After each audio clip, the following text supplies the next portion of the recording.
खास करके जबलपुर के इस कॉन्क्लेव में 265 औद्योगिक इकाइयों को 340 एकड़ भूमि के आवंटन के आशय पत्र दिए गए हैं। प्रदेश में कुल 17,000 करोड़ के निवेश आज यहाँ उसके प्रस्ताव एक तरह से फाइनल भी हो गए, हमको प्राप्त हुए हैं। प्रदेश की 67 औद्योगिक इकाइयों के लोकार्पण भूमि पूजन के साथ ये इसी का एक हिस्सा था कि हमने जहाँ कॉन्क्लेव करेंगे रीजनल, वहीं पर जो इंडस्ट्रियल बेल्ट डिमांड ठोस धरातल पर लोकार्पण या भूमि पूजन होना चाहिए। मुझे इस बात की प्रसन्नता है कि लगभग 67 इकाइयों के माध्यम से ये हमारे प्रदेश भर में सभी अंचल में एक साथ 50 से ज़्यादा इकाइयों का भूमि पूजन हुआ और 25 से ज़्यादा इकाइयों का लोकार्पण हुआ है। और उसमें टू वे संपर्क के माध्यम से हमने संपर्क भी किया, चर्चा भी की, जिसमें 4 इकाइयों में अकेले 4,500 लोगों को ये इकाइयाँ रोजगार देगी।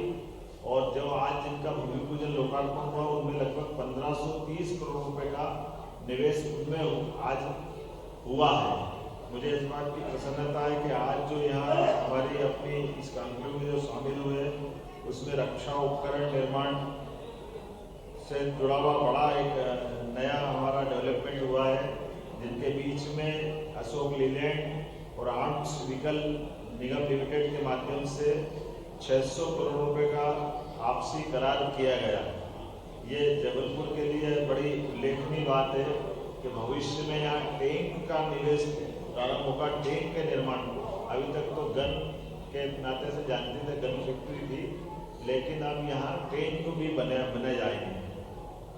इसी के साथ साथ स्टार्टअप में काफ़ी लोगों ने रुचि ली है। मध्य प्रदेश सरकार द्वारा इंडिया सीड फंड के माध्यम से आज 12 स्टार्टअप को अलग से राशि लगभग 1 करोड़ की दी गई है। 6 देशों ने अलग अलग ढंग से इस पूरे आज की समिट में भाग लिया। Taiwan, Malaysia, UK, Fiji, Costa Rica और इंडोनेशिया। 15 राज्यों में निवेशक, अलग अलग राज्यों से 15 राज्यों से निवेशक आए थे, जिसमें खासकर डिफेंस, खनिज, कृषि, खाद्य प्रसंस्करण, डेयरी विकास, वस्त्र एवं परिधान एवं पर्यटन से संबंधित अलग अलग प्रकार के सेक्टोरल सेशन भी हुए, जिसमें उद्योगपतियों और अधिकारियों के साथ सीधा संवाद हुआ और उनको निवेश के प्रस्ताव लेने देने में मददगार हुए। लगभग 4,000 से अलग प्रतिभागियों ने इसमें पूरे आयोजन में भाग लिया है। उद्योगपति और आयोजकों के साथ हमारे प्रदेशवासियों को इस सफल आयोजन के लिए और खास करके ये जो हमने कल्पना दी है, ये सभी को अच्छा भी लगा। मुझे मंच पे ही लोग बता रहे थे 90% से ज़्यादा लोग जो देश भर से आए थे वो जबलपुर पहली बार आए, और आने के बाद उनने इस स्थान की खूबसूरती, आसपास के रमणीक स्थान, पर्यटन के केंद्र, सबकी जानकारी मिली और दोबारा परिवार सहित आने की इच्छा व्यक्त की। यह हमारे पर्यटन को बढ़ावा देने की दृष्टि से भी और हमारी संस्कार रहने की जो हमारे रखने के पीछे कल्पना थी कि देश के अंदर हमारी संगमरमर की अद्वितीय पहचान वाली नगरी को और इससे पहचान मिले, ये बड़ी बात हुई है। एक सरकार के लेवल पे भी इसने कुछ निर्णय लिए, वो भी मैं आपको बताना चाहूँगा। टेक्सटाइल एंड गारमेंट्स का एक यहाँ स्किल डेवलपमेंट का सेंटर की घोषणा हमने की है, जिसमें बड़े पैमाने पर लोगों को पहले ट्रेनिंग मिलेगी और फिर उससे रोजगार का एक केंद्र बनेगा। ये 2 सेंटर बनाए जाएंगे, मूलतः एक सेंटर जबलपुर में, दूसरा सेंटर उज्जैन में, लेकिन जबलपुर का सेंटर पहले प्रारंभ किया जाएगा ताकि रेडीमेड गारमेंट्स के और टेक्सटाइल इंडस्ट्री में काम करने वाले भाई बहन जिनको इसकी ट्रेनिंग मिलेगी उनको तुरंत रोजगार मिलेगा। मुझे इस बात की प्रसन्नता है। इसके अलावा इसी स्थान पर जहां हम बात कर रहे हैं, यहीं पर हमने आईटी पार्क बनाने की घोषणा की है। वर्तमान में आईटी पार्क जबलपुर में तुरंत प्रारंभ होगा और इसी भवन के हिस्से में स्मार्ट सिटी के इस भवन को आईटी पार्क के रूप में कन्वर्ट किया जाएगा, जिससे बड़े पैमाने में लोगों को रोजगार मिलेगा। जो हमारा ऊपर बना हुआ ऑडिटोरियम या होटल का पार्ट वो अलग आ जाएगा, लेकिन शेष भवन में आईटी पार्क के माध्यम से आईटी से जुड़े लोगों को रोजगार मिलेगा। ये जबलपुर का एक बहुत बड़ा अपने आप से नया सेक्टर प्रारंभ होगा। आज जो प्रमुख निवेश प्रस्ताव मेरे पास आए हैं और उसको फाइनल किया है, मैं कुछ उनके उल्लेखनीय बात बताना चाहूँगा।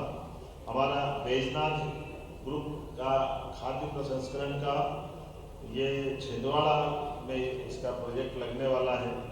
इसी प्रकार से रमणीक पावर माइंस एंड मिनरल्स का ये फेरो एलआई का ये बालाघाट में लगेगा। एक हिंडलबर्ग सीमेंट का बड़ा प्लांट आने वाला है। एक सोलर शूटिंग का, एक Lohia group, Chhindwara PLR system और साथ ही साथ अलग अलग दूसरे स्थानों के भी यहीं से बैठ करके कुछ भोपाल के, जबलपुर के, इंदौर के, दमोह के, ऐसे अलग ऐसे डिफेंस का ये AVNL ग्रुप ये डिफेंस के इक्विपमेंट बनाने का काम करेगा। ये लगभग 600 करोड़ के निवेश इसमें लाया, 900 लोगों को रोजगार मिलेगा। अलग अलग सेक्टर के सब मिलाकर के 13,000 से ज़्यादा लोगों को रोजगार के लिए अवसर मिलेंगे। इसमें SRF फार्मास्यूटिकल्स कंपनी द्वारा 2,500 करोड़ का निवेश किया जाएगा, जिसमें 1,000 लोगों को रोजगार मिलेगा। मैं उम्मीद कर रहा हूँ कि जिस प्रकार से ये हमने जो कल्पना की थी, इसमें आज के अवसर पर इस कार्यक्रम में हाईलाइट करने लायक अगर कोई बात है तो 700 से अधिक बायर सेलर मीट की गई है। इसमें 30 से अधिक उद्योगपतियों के साथ 1-to-1 चर्चा की गई है। 15 राज्यों से निवेशक आए हैं। 5 सेक्टोरल सत्र किए गए, जिसमें डिफेंस, खनिज खनन का क्षेत्र, कृषि, खाद्य प्रसंस्करण, वस्त्रोद्योग, डेयरी, पर्यटन।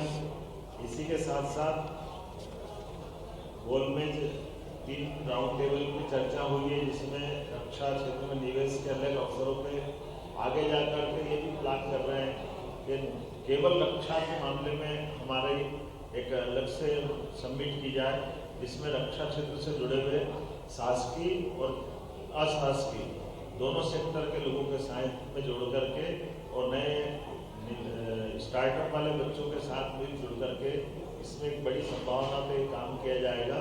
इसी के साथ साथ हमारे यहाँ जो कॉटन लगभग 40% हमारा यहाँ से एक्सपोर्ट होता है या बाहर जाता है अन्य राज्यों में, तो कॉटन आधारित उद्योग भी अपने प्रदेश के अंदर लगे। ऐसे अलग अलग सेक्टर में कुल मिलाकर के खुल करके चर्चा करने का बड़ा लाभ मिला है और निवेशकों ने जिस ढंग से उत्साह और उमंग दिखाया है, मुझे इस बात की प्रसन्नता है कि ये जो हमने रीजनल समिट करने का जो निर्णय किया था, उसके निर्णय के प्रति भी लोगों को बहुत आनंद आया। आमतौर पर बड़े बड़े शहरों में लगने से और एक ही जगह बात करने से उसका माहौल उत्साह का नहीं बनता, लेकिन समूचे प्रदेश को रेखांकित करते हुए जो बात कर रहे हैं। लेकिन एक आपकी जानकारी भी बताना चाहूँगा कि ये रीजनल समिट जो जैसे जबलपुर में हो गई, तो जबलपुर के निवेश के प्रस्ताव बंद नहीं हुए, ये लगातार जारी रहे।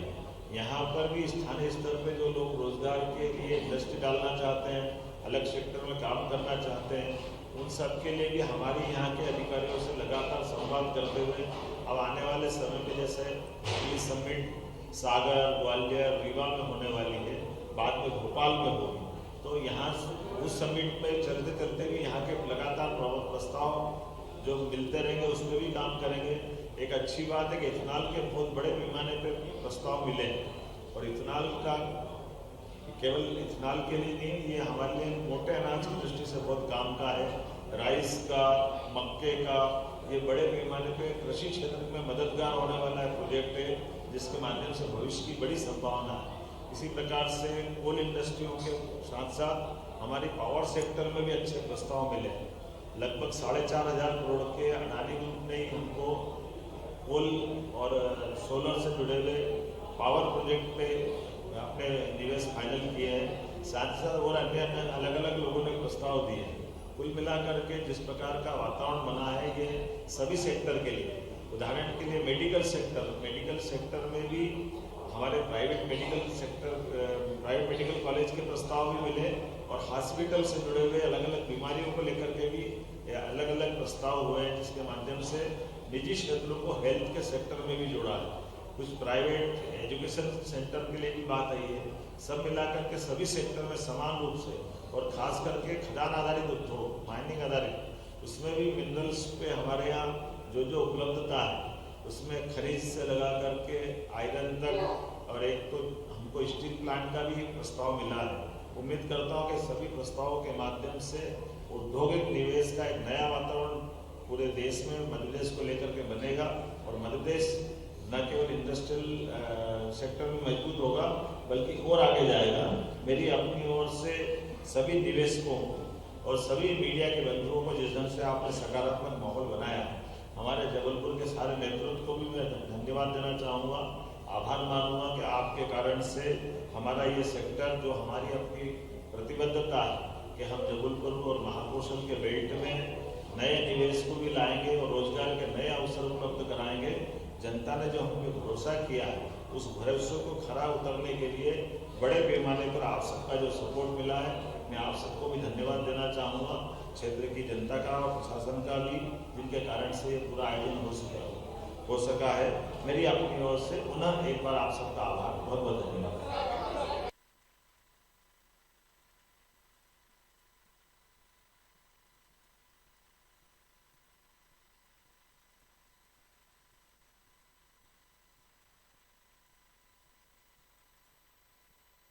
क्या है, अशोक लीलैंड ने यहाँ के डिफेंस वालों के साथ एमओयू किया है, तो स्टेट गवर्नमेंट उसमें मददगार है।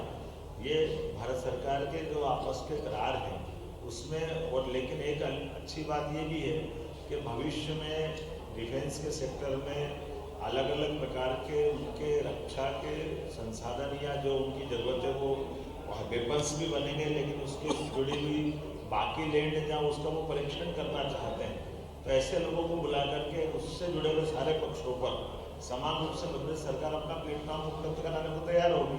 उसमें उससे जुड़े सेक्टर के लोगों के काम होगी। ऐसे और भी अलग अलग सेक्टर पे हम प्रत्येक रूप से जो रोजगार परक भी होंगे और डेवलपमेंट आधारित भी होंगे, दोनों पे काम करेंगे।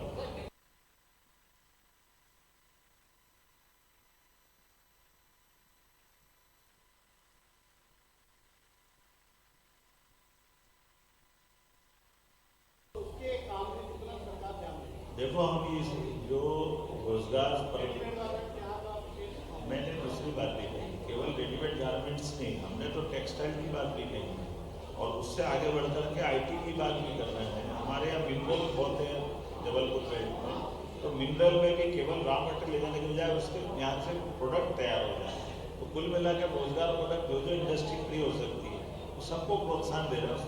और ये भी कह रहे हैं कि जो हमने अपनी गाइडलाइन जारी की उस गाइडलाइन से हट करके भी कोई अच्छी इंडस्ट्री खड़ी होती है तो सरकार उसको भी मदद करने को तैयार है।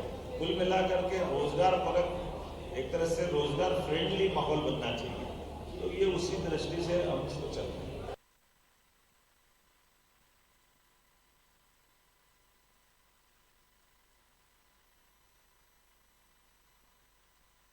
देखिए, समान रूप से हम न केवल ये रिलीजियस टूरिज्म पे बात कर रहे हैं, बल्कि जो आपके आसपास का फॉरेस्ट का एरिया है या हमारे हेरिटेज के आसपास के स्थान है, सभी को जोड़ करके टूरिज्म के सभी सेक्टर में समान रूप से मदद करें।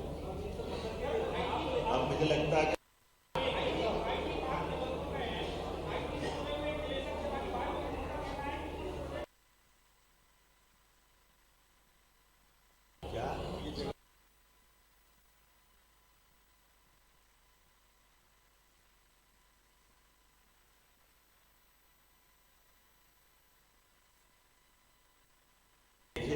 अभी हाल मैंने फिर रिपीट कर रहा हूँ, छोटी छोटी इंडस्ट्री और आईटी की इंडस्ट्री, आपकी जानकारी के लिए आईटी इंडस्ट्री को चाहिए क्या? आईटी इंडस्ट्री को जगह चाहिए जहां वो अपने आईटी के बच्चों को बिठा करके वो अपना काम करा ले। इसीलिए हमने कहा कि आईटी पार्क हम यही बना देते तो 10 इंडस्ट्री इसमें भी काम करना चाहिए, तो आईटी पार्क में उनको जगह दे देंगे। यही तो तरीका है कि उसमें 500 लोग 1000 लोगों को रोजगार मिलेगा। हर एक वो चीज जिसके माध्यम से रोजगार मिल सकता है वो अम्ब्रेला सरकार उपलब्ध कराने को तैयार है। बहुत धन्यवाद।